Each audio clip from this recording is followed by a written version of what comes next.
कर देता हूँ, और फिर मेरे पास क्या इख्तियारात थे दरमियान में जो अगले 6 महीने मेरे पास थे वो भी मैं आपको एक्सप्लेन कर देता हूँ। PIA के बारे में एक फ्रेमवर्क बनाया गया था जो कि निगरान सेटअप में बना था। सो मेरे हलफ उठाने से पहले बतौर वज़ीर ये 6 महीने पहले से शुरू हो चुका है। इसका एक फ्रेमवर्क बन चुका था। उसमें जो PIA है उसका खसारा 830 अरब रुपए था, और PIA के खसारे में से 600 के करीब जो है वो एक कंपनी बनाई गई होल्डको जिसका नाम है, उसमें 600, 620, 30 के करीब जो खसारा है उसको पार कर दिया गया। और जो एसेट्स थे, मेन एसेट्स जो कि रोज़वेट होटल है या हमारे मुख्तलिफ और होटल्स हैं या प्रॉपर्टीज़ हैं, वो सारी की सारी भी होल्डको में पार्क कर दी गई। और जो PIA है उसके अंदर जो इसका ऑपरेशनल है सेटअप, जिसमें जहाज़ हैं और बाकी चीज़ें हैं, वो जो है वो PIA में रखी गई। और उसके साथ साथ तकरीबन 200 अरब रुपए का जो नुकसान है वो इसके अंदर पार्क किया गया। अब ये सारी वो चीज़ें हैं जो मेरे आने से पहले हो चुकी थी, 6 महीने पहले हो चुकी थी। इसके मुताबिक सारा प्रोसेस चल चुका था, और इस प्रोसेस के अंदर मैं कोई आके उस चीज़ में तब्दीली नहीं कर सकता था जो प्रोसेस ऑलरेडी चल चुका था। इसका मतलब है कि मेरे पास जो फ्रेमवर्क है ऑफ प्राइवेटाइजेशन उसमें तब्दीली करने का कोई इख्तियार नहीं था।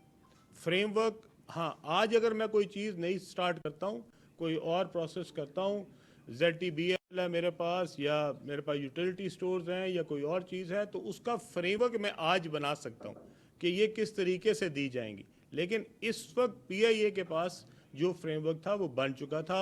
600 अरब रुपया जो है वो इसमें होल्डको में पार्क किया जा चुका था, 200 अरब जो है वो PIA में पार्क किया जा चुका था, और उसी के साथ जो है उसको प्राइवेटाइज करने का सिलसिला भी चल चुका था।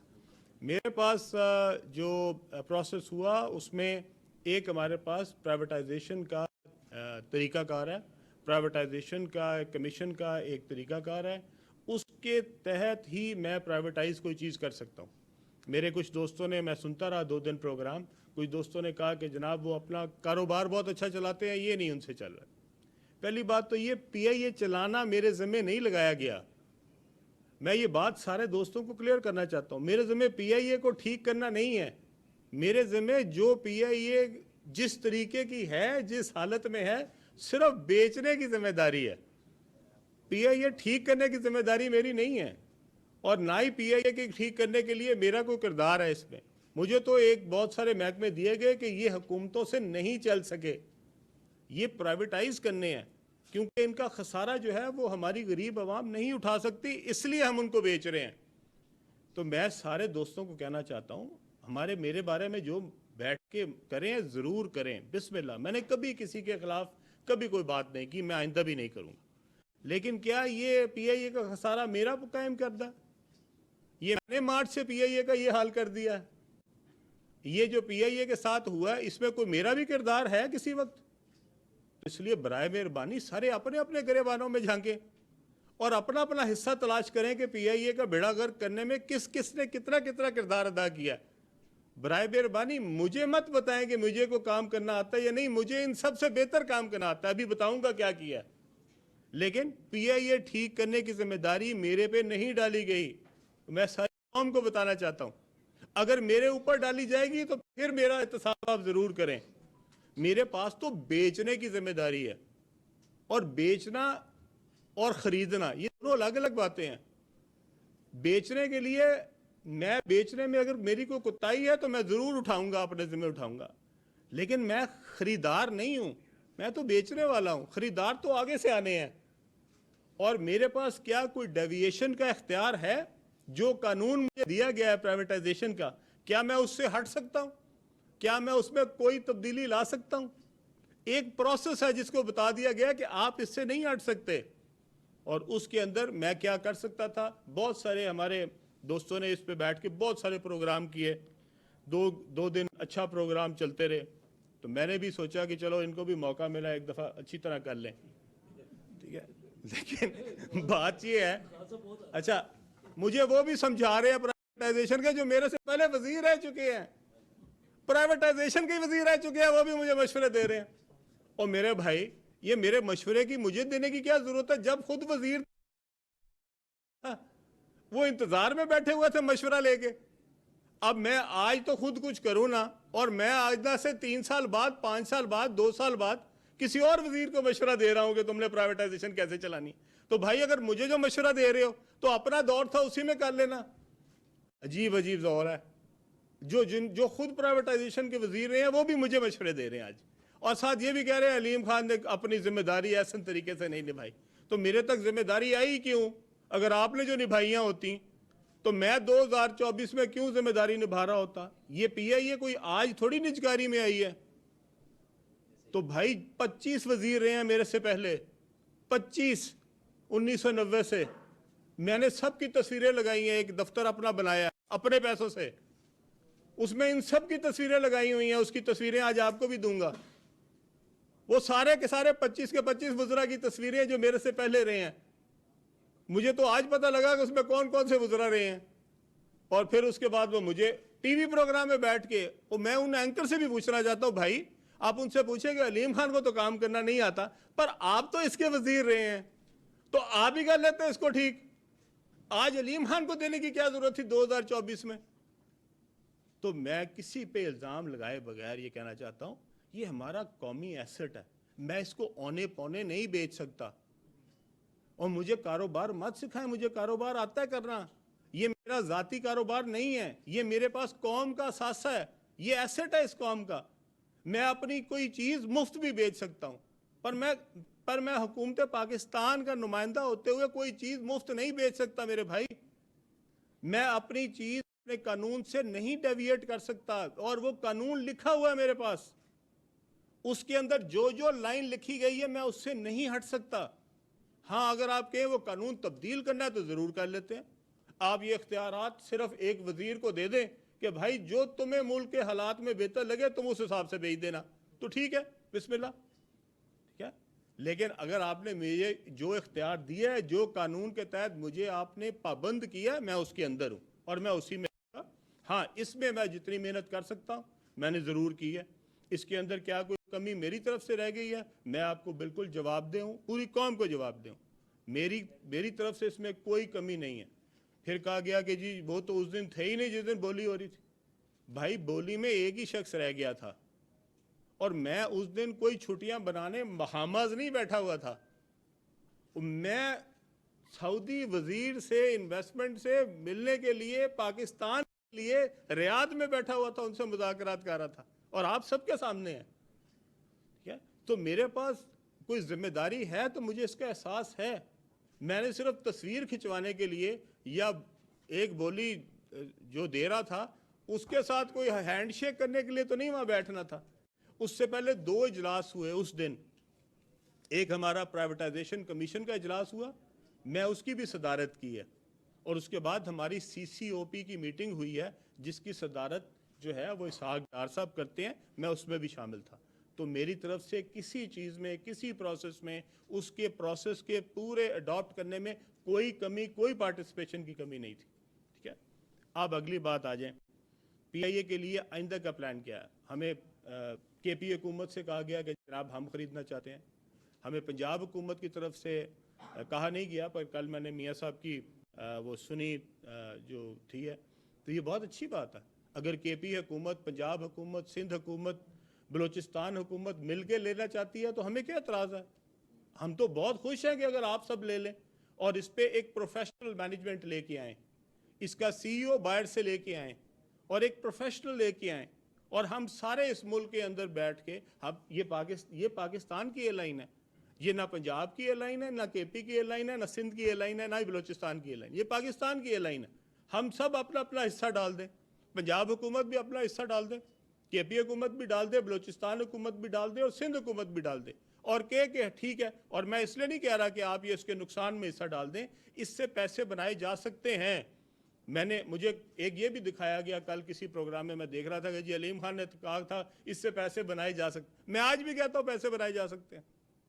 मैं आज भी कहता हूँ कि इस PIA जो है ये एक बहुत बड़ा एसेट है, अगर इसको सही मैनेज किया जाए, अगर इसको सही तरीके से चलाया जाए। 24 करोड़ लोगों के पास एक एयरलाइन है, दुनिया की 5वीं बड़ी हम जो है वो कौम है, और उनके पास सबसे आसान रूट्स क्या हैं? आपने लंदन जाना हो, आपने यूरोप जाना हो, आपने अमेरिका जाना हो, अगर पीआईए जो जा सकती हो, तो हम जो बाकी दूसरी एयरलाइंस पे बैठ के जाते हैं दरमियान में मुख्तलिफ जगहों पे दुनिया के मुल्कों में रुकते हुए, क्यों कोई पाकिस्तानी जाएगा? उसने न्यूयॉर्क जाने के लिए 14 घंटे में क्यों नहीं जाएगा? अपने आप को 20 घंटे में या 25 घंटे में क्यों लेके जाएगा? हमारे पास वो सर्विस नहीं है। जिस ज़माने में हमारे पास सर्विस थी, जब मैं यूके जाता था, इसी में जाता था, आइडियल टाइम है सुबह 9 बजे, 10 बजे, 11 बजे हमारा जहाज़ चलता है, वहाँ पे दोपहर को 2 बजे, 3 बजे, 4 बजे पहुँचा देता। आइडियल। किसी के पास ऐसे टाइमिंग नहीं है जो आपके पीआईए के पास है। लेकिन आप जो पीआईए के साथ हुआ है, ठीक है? और अफसोस मुझे इस बात का है कि जिन्होंने किया वही बैठ के मुझे सिखा रहे हैं, आपसे सही नहीं बिक रही। वाह जी वाह, कमाल किया तुमने, हालत क्या की है पीआईए की, मेरे से सही नहीं बिक रही।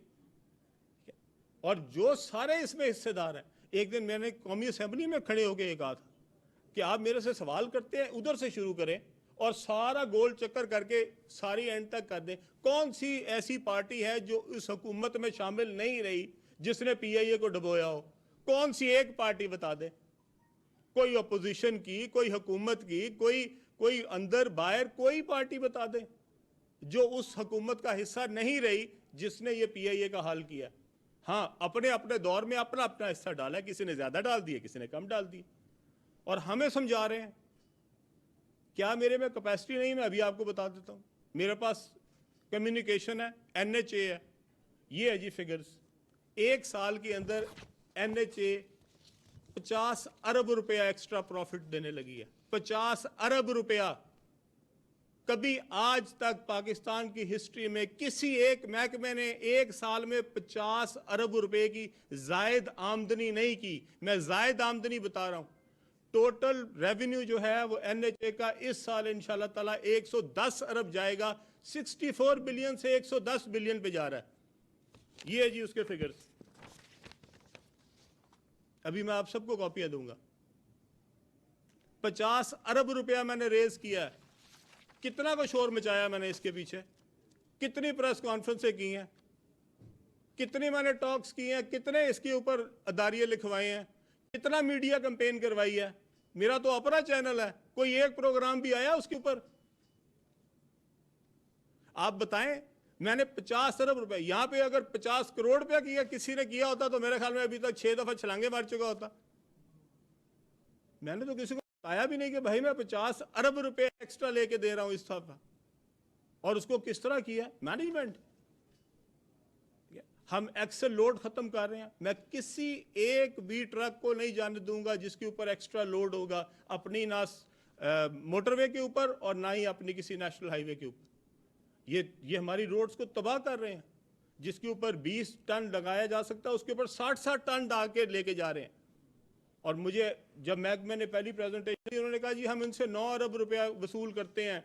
मैंने कहा मैं जीरो करूंगा इस आमदनी को, क्योंकि इसका मतलब है कि आपने 90 अरब रुपया किसी को छोड़ दिया और 9 अरब रुपया वसूल कर लिया।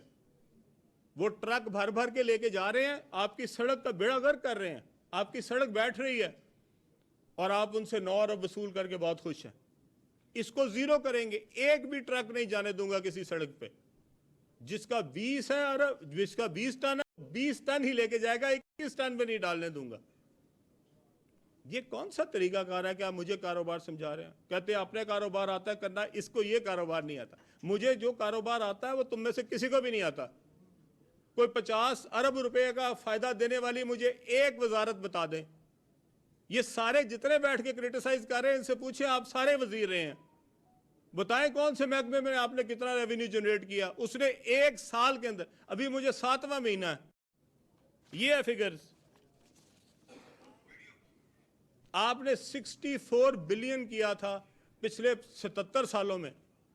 और भाई मैंने आपको एक साल के अंदर 2023-24 में और 24-25 में there will be an increase of 50 billion Pak rupees. So मैं आप सारे दोस्तों की वसातत से ये पूरी कौम को बताना चाहता हूँ, इंशाल्लाह ताला मेरे बस में जो हुआ, ये मेरे पास अमानत है। मेरे पास जो भी वजारत है ये अमानत है, मैं अपने अल्लाह को भी जवाब दूँ इसके लिए और अपनी कौम को भी जवाब दूँ। 1 रुपया मैं कभी अपने ऊपर ना लगाया, ना कभी लगाऊंगा। मेरे पास कोई सरकारी गाड़ी नहीं है, मेरे पास कोई सरकारी मुलाजम नहीं है, मेरे पास कोई सरकारी ड्राइवर नहीं है। मैंने आज तक जितने मुल्कों का दौरा किया है उसमें मैंने कभी 1 रुपया हुकूमत पाकिस्तान से नहीं लिया। कोई साबित कर दे कि ये मैं कभी किसी मुल्क में सरकारी खर्चे पे गया हूं, एक दफा भी साबित कर दे।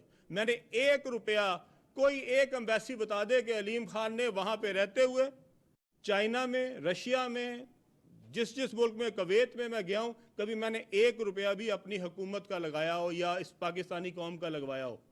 एक दफा मैंने कोई टीए लिया हो। मैं जहां गया हूं अपने खर्चे पे गया हूं, अपने खर्चे पे जाऊंगा।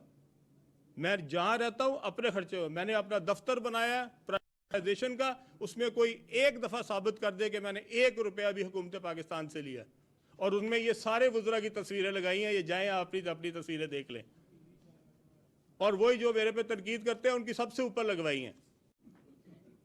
तो इसलिए बराए मेहरबानी सारे हम अपने अपने गिरेबान में झांकें, दूसरों को समझाने की बजाय पहले हम खुद देखें कि मैं क्या हूं, मैं क्या करता हूं। मेरे पास जो महकमे हैं वो मैं अपने अवाम के सामने उसकी एक एक पाई का जिम्मेदार हूं। और मैं PIA के लिए बेहतरीन, ना सिर्फ ये कि इसका हल निकलेगा, अगर PIA को गवर्नमेंट टू गवर्नमेंट प्राइवेटाइज करना पड़ा हम वो भी देखेंगे, और अगर हमें दोबारा इसके लिए करना पड़ा तो हम दोबारा से फ्रेमवर्क बनाएंगे। हो सकता है कल को हम ये कहें कि हमने जो इसके ऊपर नुकसानात अभी बुक किए हुए थे, यानी कि 200 अरब रुपया, हम वो उसमें से माइनस कर लें और इसको क्लीन कर दें। PIA के ऊपर कोई पुरानी लायबिलिटी ना हो, एक रुपये की भी ना हो, ताकि वो सारी की सारी एक दफा हुकूमत अपने ऊपर उठा ले और क्लीन PIA जो है वो बेचे मार्केट में। हो सकता है उससे ज्यादा लोगों का इंटरेस्ट बन जाए। और जो चीजें, जो मुतालबे बायर्स की तरफ से हमें आए हैं जो कि हम नहीं कर सकते थे, कई चीजें हम IMF की वजह से नहीं कर सकते थे। कईयों ने कहा सेल्स टैक्स खत्म करें नए जहाजों के खरीदने पे, तो मैंने उनको कहा कि अगर हम सेल्स टैक्स खत्म करेंगे हमें IMF के पास जाना पड़ेगा। अगर IMF के पास जाके हमने ये चीज पहले से करवाई होती तो शायद हमें ये जरूरत ना पड़ती, लेकिन इस वक्त क्या ये फ्रेमवर्क में थी, मेरे पास गुंजाइश नहीं थी। लेकिन हम जब अगला फ्रेमवर्क बनाएंगे तो हो सकता है हम इस PIA के ऊपर कोई भी पुराना खसारा ना रहने दें, कोई एक भी लायबिलिटी ना रहने दें, और इसको बिल्कुल क्लीन करके जीरो करके फिर उसके बाद मार्केट में बेचने के लिए जाएं। सो ये बहुत सारी चीज़ें हैं। जो हमारा पोस्टल है वो भी मेरे पास है कम्युनिकेशन में। पोस्टल के अंदर मैंने 3,500 नौकरियां अबॉलिश की हैं। अब आप बताएं, आज तक कभी किसी ने बतौर वजीर, सियासी आदमी हूँ, हल्के हैं, एक जगह से MPA जीता था, एक जगह से MNA जीता था, क्या ख्वाहिश है सबकी, सियासी लोगों की, ज़्यादा से ज़्यादा नौकरियां देनी। इसमें आपको पता है कि कितनी नौकरियां थी? 2303 नौकरियां BPS 1 से 5 तक की थी, जो मैं सारे अपने हल्के में बांट सकता था। 2305 नौकरियां थी जो मैं सारी की सारी अपने हल्के में बांट सकता था। फिर उसके बाद 6 से 11 की 603 नौकरियां थी। फिर उसके बाद 12 से 16 की 238 नौकरियां थी। तो मैं चाहता तो सारी पकड़ता, अपने अपने हल्के में बांट देता, सारी, मेरा पूरा हल्का ही खुश हो जाता, 4000 नौकरी बांटता। सारी अबॉलिश कर दी हैं। क्यों? क्योंकि उससे 2.8 बिलियन रुपीस की बचत हुई है। और ये वो महकमा है जिसका इस वक्त होना भी एक क्वेश्चन मार्क है। और मेरे से पहले जो साहब थे इसके वजीर, 4,500 नौकरी बांट के गए थे, मैंने 3,500 अबॉलिश की हैं। ये फर्क है। ये मैं भी सियासी हूं, मुझे भी पता कि इसमें से मुझे कितना सियासी फायदा हो सकता था। इसके लिए भी कोई गुर्दा चाहिए कि आप 3,500 नौकरी जो आप अपने हल्के में बांट सकते थे, एक भी शायद शख्स ऐसा ना रह जाता जिसके घर को मैं कोई ना कोई नौकरी ना दे देता। लेकिन मैंने सिर्फ 2.8 बिलियन इस मुल्क का बचाया हर साल, क्योंकि ये नौकरियां देना जुल्म है। ये वो नौकरियां हैं जो कि कब की खत्म हो जानी चाहिए थी, और वो जो नौकरियां 4,500 बांटी गई हैं वो भी जुल्म है इस मुल्क के ऊपर। क्योंकि ये कौन सा महकमा है पोस्टल जो पूरी दुनिया में है? कभी आपने डाकखाना कोई देखा है आप में से किसी बंदे ने? कोई डाकिया आता देखा और उसके अंदर 7,000 नई नौकरियां दे देना? खुदा का खौफ करो यार, इस मुल्क को अपना मुल्क समझो। ये किसी हमसाये का है? ये हमारा मुल्क है। क्यों जुल्म कर रहे हैं हम सारे? इतनी जरूरत पैदा करें। ये जो मेरे पे बातें करते हैं उनसे पूछे तो सही कि भाई अपनी अपनी कारकर्दगी बता दो, जो जो वजारत में रह के किया। और अगर अलीम खान के जिम्मे को काम लगाया था, PIA ठीक करना मेरी जिम्मेदारी नहीं थी। अगर आप मुझे PIA की जिम्मेदारी दें और उसके बाद मुझसे पूछे कि आपने PIA के लिए क्या किया, मेरे पास तो भाई सिर्फ फरोख्त है और मैंने लोगों से देखना है कि वो लोग लाके मुझे इसकी क्या ऑफर देते हैं, और मैं उसमें भी कानून का पाबंद हूं। आप सबका बहुत शुक्रिया। अब आप क्वेश्चन एक जी। 165 अरब रुपया जो था वो इसके एसेट से 85 अरब रुपया आपने रखा कि 85 अरब में ये होनी चाहिए। ब्लूबर्ड सिटी ने 10 अरब रुपए इसकी बोली ली। अब बाकी जो कबीना है, एक तो ये कहेगा वो इस हवाले से इस बोली को जो ब्लूबर्ड सिटी की तरफ से आई, क्या उसे मुस्तरद करेगी? मुस्तरद करेगी तो किन बुनियादों पर? दूसरा ये बताएगा कि जब निजकारी का ये अमल जारी था उस वक्त ब्लूबर्ड सिटी जो जिसके बारे में ये कहा गया कि वो इलीगल सोसाइटीज को मैनेज करते हैं, वो इस बोली में हिस्सा लेने के लिए कैसे आगे, उसका प्रोसेस किस तरह से हुआ और अब आगे? देखें, आपका बड़ा इम्पोर्टेंट क्वेश्चन है। पहली बात तो ये कि इसका जो कंसल्टेंट है वो EY है, अर्नेस्ट एंड यंग, और ये सारे का सारा प्रोसेस उसके पास था। और जो अर्नेस्ट एंड यंग है ये दुनिया की बेहतरीन चार्टर्ड अकाउंटेंट्स फर्म है, और ये सारे का सारा जो है हमारे लिए ये जितनी प्री क्वालिफिकेशन, उनका प्रोसेस, उनकी बिडिंग, ये सब उनके ज़रिए निगरानी हुआ। उन्होंने जो अपना क्राइटेरिया बनाया था उसमें शायद उन्होंने कुछ बताया था कि शायद उस कंपनी के पास इतने पैसे होने चाहिए। फिर उसमें से कुछ उसके नंबर्स थे कि जी अगर उनका एक्सपीरियंस है इसमें एविएशन में तो उसके कुछ और नंबर्स थे, अगर नहीं है तो फिर उसके पैसे की जो फ्रैक्शन है वो ज़्यादा बड़ी होनी चाहिए। सो इस प्रोसेस के तहत उन्होंने ये जो प्रोसेस है इसको कंप्लीट किया, जिसमें 6 बिडर्स आए। और कंसर्न शो किया था ब्लूबर्ड? जी मैंने किया था, लेकिन मैं इसमें किसी के बारे में भी बायस नहीं होना चाहता। अगर आज वो हमारी जो मिनिमम बोली है, अगर वो आज उसको पूरा कर लेते तो वो बिल्कुल ले सकते PIA। मैं किसी को इसमें ना ज़बरदस्ती एंटर कर सकता हूँ। देखें, इससे ज़्यादा शफाफ कोई नहीं हो सकता कि ये सारी चीज़ जो है वो हमने मीडिया के सामने जो है वो रख दी। वो बिडर साहब भी आए और उन्होंने भी वहाँ पे बिड लगाई, और उसके बाद उन्होंने गुड लक टू PIA कहा और वो चले गए। उनकी मेहरबानी है। इसके अलावा अगर कोई और बिडर्स भी वहाँ होते तो वो भी पूरी कौम देख लेती। ये कबीना बताएगी जी, मैं तो कबीना के आप पे नहीं बता सकता। मैं तो यही बताऊंगा कि ये बिड जो है ये हमारे उसके ऊपर पूरी नहीं उतरती, इसलिए हम इसको एक्सेप्ट नहीं कर सकते। एक जहाज है 10 अरब रुपए की बोली आई है, 10 अरब की बोली आई है। एक जो एविएशन के हवाले से एक जहाज की जो मेरी भी बात हो रही थी कि वो कह रहे हैं कि 12 अरब का तो एक जहाज है, तो आप कह रहे हैं कि आपसे ज़्यादा बेहतर बिजनेस भी नहीं कोई कर सकते, इसमें कोई दो राय नहीं है। तो आप नेक्स्ट बोली में PIA को किस तरह मुनाफा बख्श बना सकते हैं या अपने लोगों के हाथों में इसको चला के कौम के लिए क्या बेहतरी ला सकते हैं? जी मेरे ख्याल में PIA बिल्कुल मुनाफा बख्श हो सकती है। ये जो जहाज़ हैं ये ख़रीदने नहीं पड़ते, आप लीज़ पे जहाज़ कर सकते हैं। उसमें आपका प्रॉफिट मार्जिन ज़रूर कम हो जाता है, पर ये इसी तरह है जिस तरह आपने गाड़ी पहले ख़रीदनी पड़ती है और फिर चला लें, या गाड़ी लीज़ कर लें तो वो चला लें। ये आपके बिजनेस प्रपोजिशंस बनती हैं। इसके लिए पूरी कंपनियां दुनिया में मौजूद हैं जो आपको ये प्रपोजल्स बना के देती हैं। मैं सिर्फ ये समझता हूँ कि अगर नूर खान साहब के दौर में ये PIA जो है वो दुनिया की पहली जो है वो पाकिस्तान की ऐसी एयरलाइन थी जो पूरी दुनिया की एयरलाइंस बनाती होती थी, और जिसमें जब मिसेस कैनेडी बैठी तो उन्होंने कहा great people to fly with. ठीक है, तो जब एक आपकी PIA जो है वो इस अरूज पे रही हो तो क्या वजह कि ये दोबारा नहीं चल सकती, जबकि हमारी पॉपुलेशन कोई कम तो नहीं हुई, हमारी तो पॉपुलेशन ज़्यादा हुई है। PIA का जो इस्तेमाल है वो ज़्यादा हो सकता है, और PIA आज भी मैं समझता हूँ कि अगर इसकी प्रोफेशनल मैनेजमेंट हो, इसको गवर्नमेंट के जो हमारी नौकरियाँ रखना, निकालना, बंदे अपने भर्ती करना, बंदे बाहर निकाल लेना, ये इससे आप इसको सेपरेट कर दें। हमारे जितने सरकारी महकमे हैं उनके डाउनफॉल का एक ही मसला कि वहाँ पे इतनी हमारी लोगों की पर्सनल ज़ाती इंटरेस्ट है कि वो महकमे जो हैं वो किसी सूरत भी नहीं चल सकते। आज भी मैं समझता हूँ कि अगर सारी हुकूमतें, पंजाब हुकूमत ने कहा है, KP हुकूमत ने कहा है, सिंध हुकूमत को हम कहते हैं, बलूचिस्तान को कहते हैं, वो अपना अपना शेयर ख़रीद लें इसमें और इसको 100% जो है वो प्रोफेशनल एक मैनेजमेंट बनाए, जो कि वो पूरी दुनिया से इसके अंदर बेहतरीन लोग जो हैं, बेहतरीन ब्रेन्स जो हैं वो आएँ और इसको प्रोफेशनली चलाएं। आज भी मैं ये समझता हूँ कि ये प्रॉफिटेबल हो सकती है। खान साहब ये बताएं कि सबसे ज़्यादा क्रिटिसिज्म हुआ है ये निगरान सेटअप को लेकर, जो जिसमें ये PIA का TORs तय हुए प्राइवेटाइजेशन के, और EBI की जो आपने बात की उसके ऊपर भी इल्ज़ाम आ गया $7.4 मिलियन का कि उसमें कंसल्टेंसी फ़ी वसूल की थी और उसके साथ एक दो कंपनीज पर भी मज़ीद इल्ज़ाम लगे।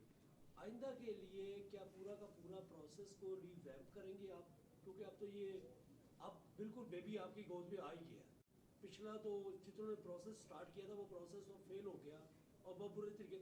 आपके जहन में आइडिया क्या है? ये आपका पहला टास्क है, बेशक आपको आपकी लेगेसी में मिला, जैसे भी मिला आपको ये एक बाई बैक मिल गया आपको, लेकिन अब जब आ गया है तो आइंदा के लिए क्या आपने रखा है इसके लिए? मैंने सर जिस तरह आपसे पहले फरमाया कि ये जो आपने चीज़ें कही हैं ये बिल्कुल जेन्युइन है और मेरे ख्याल में इसके अंदर हमें देखना पड़ेगा कि हमारा जो पहले स्ट्रक्चर बना, क्या वो स्ट्रक्चर जो PIA की इस वक्त की पोजीशन है, जो फाइनेंशियल पोजीशन है और ऑपरेशनल पोजीशन है, क्या उसके मुताबिक था या नहीं। अगर मैं आपसे कोई सी चीज़ के ऊपर ये चीज़ अगर मैं बेचने जा रहा हूँ और इसकी वैल्यू जो है इस वक्त वो 10 रुपये होनी चाहिए और अगर मैं आपसे 50 रुपये मांग रहा हूँ, तो ये भी एक क्वेश्चन है। लेकिन दूसरी बात ये भी है कि क्या मैंने इसकी वैल्यूएशन के दौरान में क्या वो पूरे प्रोसेसेस अडॉप्ट किए, तो जी हाँ, वो पूरे अडॉप्ट हुए हैं। लेकिन इसका स्ट्रक्चर चूँकि बन गया था, अब मेरे पास इसके अंदर गुंजाइश क्या आइंदा के लिए हम इसको G2G करना चाहेंगे या फिर दोबारा से री एडवर्टाइज करना चाहेंगे, ये इसका फैसला जो है वो काबीना करेगी और प्राइम मिनिस्टर साहब करेंगे। एक मिनट बेटा जी। साबिक वज़ीर-ए-आज़म नवाज शरीफ कहते हैं कि मरियम नवाज एयरलाइन खरीद भी सकती हैं और फिर उसको नई एयरलाइन दे भी सकती हैं, बना भी सकती हैं। क्या मरियम नवाज इस एयरलाइन को खरीदने तो नहीं जा रही? दूसरा सवाल ये है कि ये बताइएगा, नवाज शरीफ साहब ने ये भी कहा है कि PTI के दौर में PIA को ज़्यादा नुकसान हुआ, ऐसा हुआ? आप जी मैं देखें, मैंने आपसे पहले कहा मेरा काम यहाँ पे ब्लेम गेम नहीं है। मेरा काम ये नहीं है कि मैं यहाँ बैठ के तकरीरें करूँ कि जनाब इस दौर में ये हुआ, इस दौर में ये हुआ, इस दौर में ये हुआ। हम सब पाकिस्तानी इसको एक्सेप्ट करें